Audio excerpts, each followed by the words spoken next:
Hi, it's John. Now, our area has a good idea.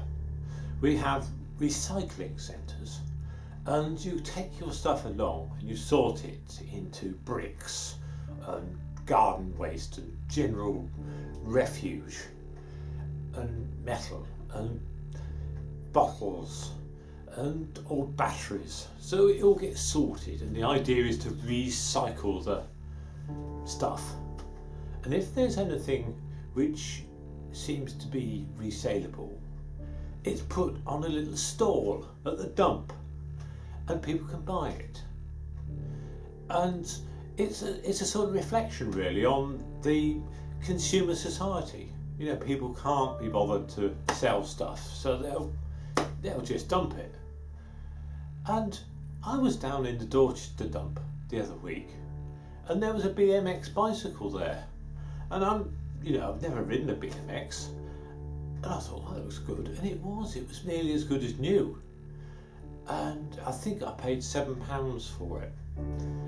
And I had a lot of stuff in the car, but I thought I'd be able to get that in the car all right, because it wasn't very big. And I did manage to get it in the car, and I brought it back. And it stood in the front garden for quite a while, and gathered up a bit of rust, unfortunately. But I got talking to my friend about things, and the BMX came up, and I thought, oh, I better get that BMX sorted out.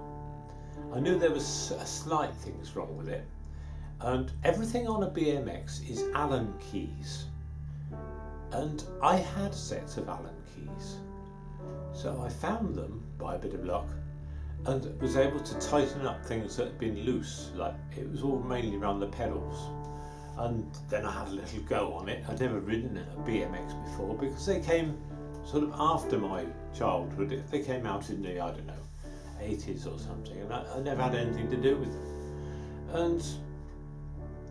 And I soon found that there was something drastically wrong with the tightness of the back wheel. And it had on the back wheel, it had these things you could stand on the back wheel, which I thought was quite fun.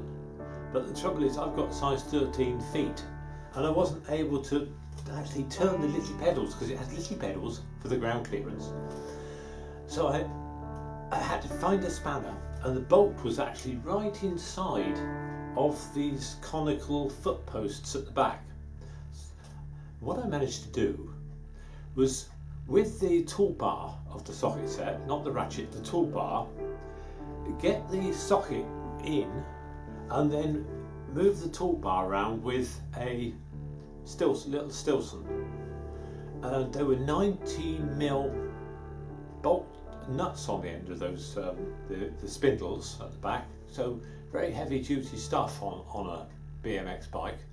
And the pedals are splined shafts, so it's all very heavy duty, ready for people to be quite rough with them.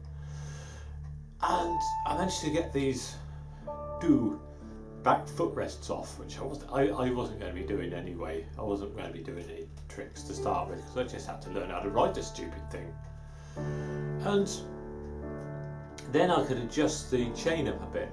But what I found was the chain was a little bit stretched. So as I moved the pedals around, it would go easy then tight. So anyway, I found a happy medium. It's slightly over tight, which seemed to worry my friend James, this over tightness of the chain. But my experience is it'll wear itself in. Anyway, after quite a lot of adjustment, I changed the saddle as well. I actually got it into a rideable condition. And the first thing I found was that I couldn't ride it. And one of the things about it is, when you normally start off on a bike, you normally get one of the pedals up the top, so as you go down like that, put all your weight on it. But with this, I couldn't do that because it was just the wrong shape. So what I had to do was have the pedal halfway up and then go down like that, like that, like that, like that, like that. And I could do it. It was like this. Except it wasn't very low geared, it was quite high geared, so it was and it all worked quite well. And when I went to Dorchester. I had to go to Dorchester to get some new glasses, and I thought, I know, I could go to the skate park in Dorchester and have a little go around the skate park on this BMX bicycle. So that's what I did. I had to park outside of the town because it was £2.60 to park in the town car park, and I thought that was too much. Well, I didn't have the change. I didn't have the change, and it wouldn't take bank cards. So I drove out, and then there was a space by the side of the road with like a parking meter type, where you bought a ticket, and you could buy one for 50 pence for half an hour. Well, I only needed half an hour to go and get my glasses.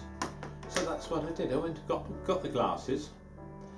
Then I got back in the car, drove out to one of my old haunts parking spots on the outside of town, and half cycled and half walked on the pavement on the BMX, because this BMX isn't really roadworthy, so I wouldn't really want to ride it on the road because it's only got one brake, and somebody has been sent to 4 years in prison for riding a bicycle without a brake, and well, they actually managed to kill someone as well, but I didn't want to tempt fate by riding my bicycle on the road, so I sort of scooted it on the pavement back to the skateboard park.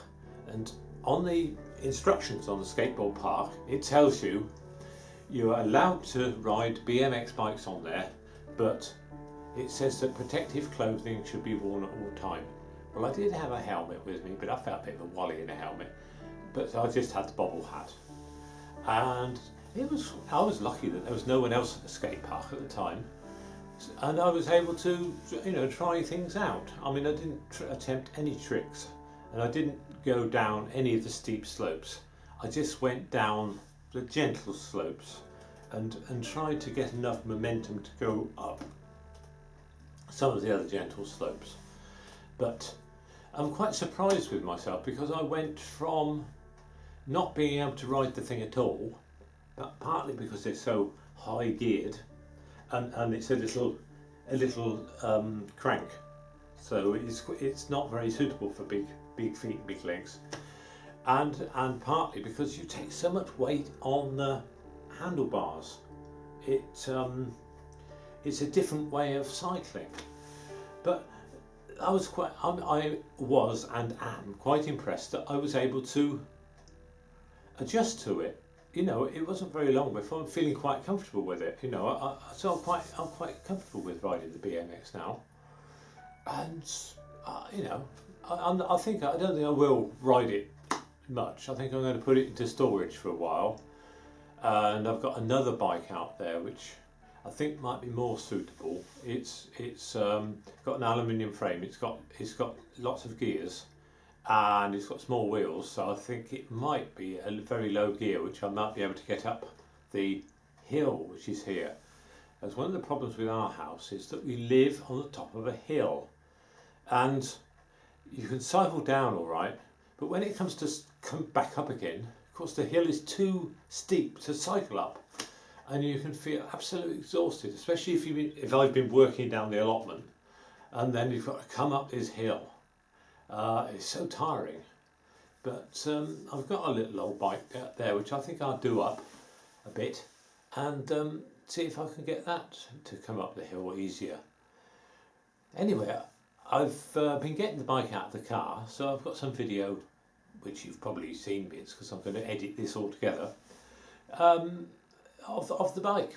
I think it's called something like a Shogun Voodoo. So great fun. Okay, bye for now.